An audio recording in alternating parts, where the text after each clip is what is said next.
Bonsoir à tous. Bienvenue dans cette nouvelle vidéo. Le débrief du match entre Nice et Nantes. 42 milliards et demi d'occasions. Un but, mais les 3 points sont là. C'est le plus important. Bienvenue dans cette vidéo. N'hésitez pas à liker, à vous abonner. Et on est parti pour la petite rétrospective de ce match. Bon, Nice gagne 1-0 à la maison. C'est bien, on prend les 3 points. C'était un match maîtrisé. Pas de tous les points. Mais ça va, c'était bien, c'était encourageant. De voir un Nice capable d'attaquer, d'être vif, d'être rapide.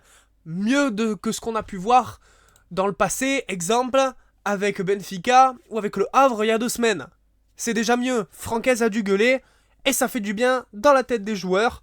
Malgré tout, des fois, il faut gueuler pour remettre les idées en place. Je pense que Francaise l'a fait. Et c'est très bien. Et c'est très bien, parce que moi, je pense qu'il faut le faire, sinon, ça ne va pas. Donc, on va commencer avec nos chers Niçois qui ont maîtrisé ce match, malgré tout. Mais c'est encore une fois ce qu'ils font tout le temps, encore une fois. C'est, tu attaques, tu as 100 000 occasions, t'en mets pas. Ou t'en mets qu'une. Mais alors, quand vient la fin du match, que tes joueurs ont pressé pendant 90 minutes et qu'ils sont fatigués, l'autre équipe qui est en plus un peu, enfin le Nantes, donc ça veut dire qu'ils jouent en bloc bas, qui défendent surtout, qui prennent surtout en contre. Et là, quand nous on est fatigués, eh ben eux ils montent, et vu qu'on a que 1-0, parce que après tu rates des buts faciles, eh ben tu te fais peur tout le match, tu te chies dessus, et c'est comme ça tout le temps. Ils n'arrivent pas à concrétiser plusieurs occasions, et ça, il va falloir vite corriger ça, parce que je vous rappelle que dans une semaine ou cette semaine, je crois, je sais plus, bah bref, l'Europa League commence, et on aimerait bien faire mieux que l'année dernière. Normalement, c'est pas censé être difficile. Mais, voilà, après, qu'est-ce que je peux vous dire de plus ? Le retour de Dante. Le retour de notre cher capitaine dans les rangs de la défense, et heureusement qu'il était là. Le mec a 41 ans, c'est un monstre. C'est vraiment le patron de cette défense. Et quand il est pas là, tu sens que c'est plus fragile. Enfin, quand il y avait... D'ailleurs, Mendy n'est pas rentré, mais c'est tout à fait normal, vu le match de merde qu'il avait fait contre le Havre. Mais la preuve que, quand il y a Dante, c'est solide. Et voilà, et les joueurs sont plus calmes, sont plus rassurés d'avoir ce joueur d'expérience qui leur donne des conseils au quotidien. Et franchement, c'est génial. Bon, après, il est sorti à 75e, parce qu'il a malgré tout 41 ans, et qu'il faut s'habituer aussi à jouer sans lui, hein, bien sûr.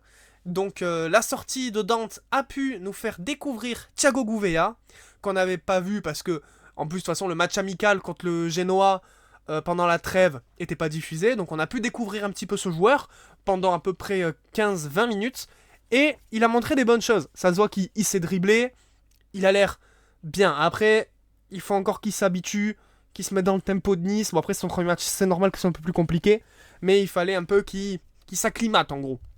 Mais on a vu qu'il est technique, et peut-être en position de titulaire plus tard. Oui, franchement, oui, ça peut être un gros atout pour le gym. Donc ça aussi, je dis oui.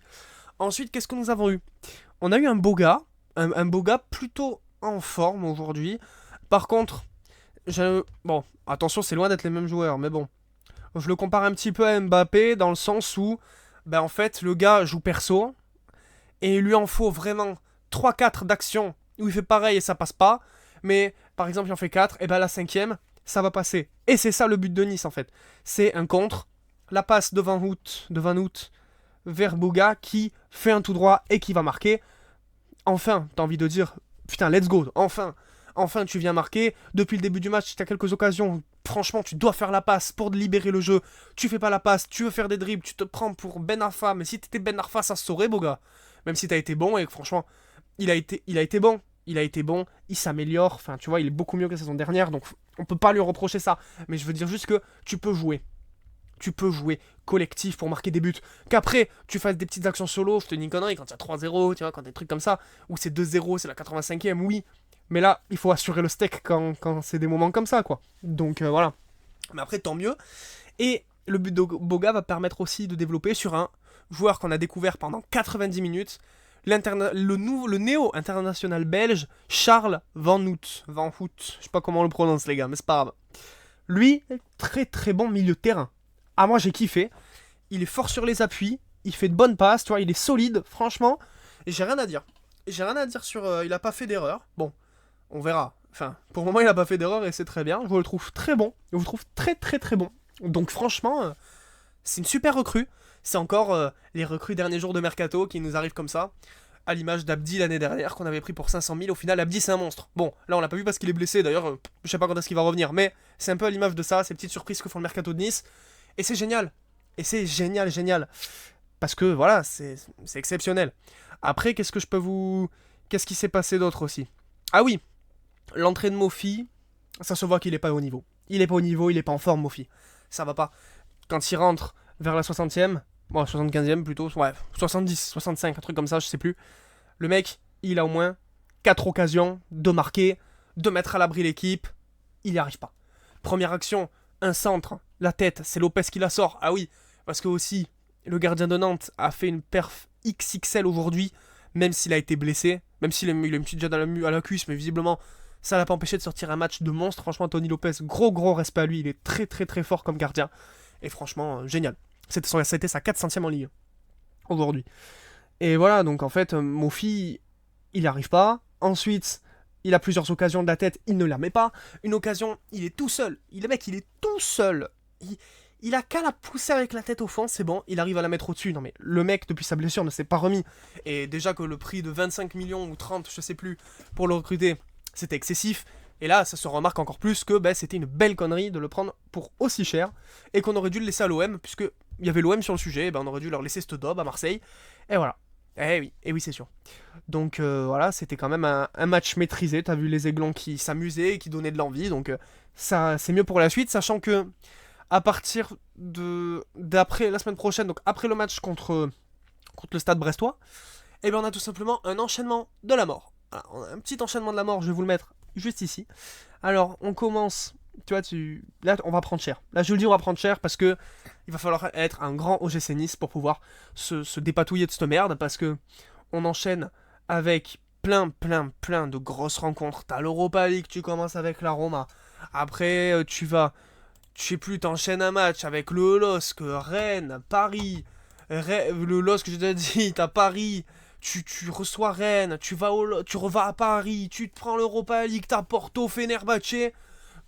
J'avais fait les comptes tout à l'heure, mais de toute façon là vous avez l'image, mais là je l'ai pas sous les yeux, mais on avait du 20 novembre, du 20 septembre, pardon. C'est du 20 septembre? Ah putain. Oh. Non mais là je réalise la merde que ça va être quoi. Parce que du 24 septembre au 30 novembre je crois. Ou c'est la merde. Donc là ça va être 2 mois décisifs. En gros, si on fait cette période comme on a fait le match d'aujourd'hui, ça peut largement le faire. Par contre, si tu fais comme t'as fait contre le Havre, là on va couler. On va vraiment couler. Donc voilà, c'est quand même bien pour notre petit gym qui, à cette 4e journée de Ligue 1, se retrouve tranquillement à la 9e place. Bien évidemment, on veut que ça soit bien au-dessus à la fin de la saison, hein, bien entendu. Et je vais finir cette petite vidéo avec un mot d'Emmanuel Petit, qui a parlé sur RMC l'autre jour, et qui a dit, bon, je vous mettrai encore une fois la petite image juste ici, mais il dit qu'en gros, Nice, il va arriver des choses exceptionnelles, je veux dire des choses très très positives pour le club dans les prochains mois, mais qu'il ne peut pas en parler. Donc, ma théorie à moi, vous pouvez clipper, on enregistrera de toute façon, c'est enregistré. Je pense que Ineos va se barrer, que les Saoudiens vont racheter le club, des Saoudiens blindés de fric, et qui vont mettre les thunes, et qu'on va faire des beaux trucs, comme fait Paris, mais en moins gros au début, hein, mais je veux dire, on s'est compris quoi, qui mettent vraiment des ronds, comme à Newcastle, comme un truc, vous voyez. Et c'est pour ça qu'on a eu Franquès qui prolonge, tu sais, on s'est tous dit, mais putain, mais pourquoi il prolonge? Enfin, on fait des perfs de merde, et il reste à Nice, le gars, il est fou, il comprend pas. Mais en fait, c'est parce que le gars, il est au courant de ce qui va se passer à Nice, et il est très hype. Et son truc de projet dans la durée, c'est parce que de nouveaux investisseurs vont arriver, et qu'on fera des dingueries. Voilà. Moi, je balance ça comme ça, moi je pense que c'est... Enfin, c'est mon avis, en tout cas, voilà, c'est mon avis, donc on verra ce que ça donne, en tout cas. Donc voilà les amis, j'espère que cette petite vidéo vous a plu, ça me fait plaisir de retrouver les matchs de l'OGC Nice. On se retrouve nous pour une prochaine vidéo, soit de toute façon la semaine prochaine pour notre cher Brest-Nice, ou une autre vidéo entre temps, on verra. N'hésitez pas à liker, à vous abonner. C'était MyTix, portez-vous bien, ciao.